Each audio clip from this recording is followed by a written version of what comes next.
Hey cousins, welcome back to our series on imposter syndrome.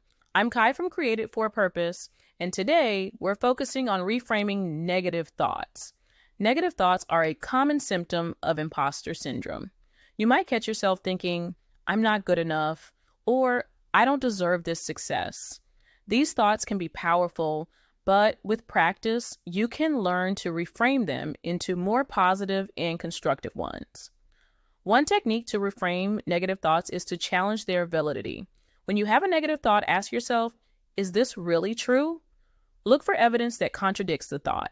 For example, if you think, I'm not qualified for this job, remind yourself of your skills, experience, and the positive feedback you've received.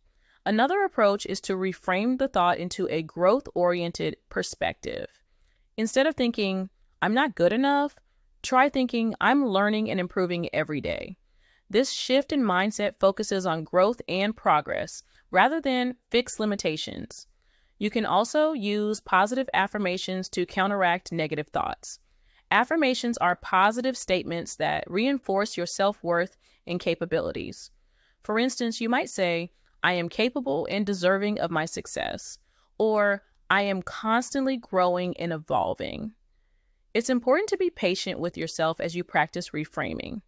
Changing thought patterns takes time and consistency, but with effort, you can develop a more positive and empowering inner dialogue.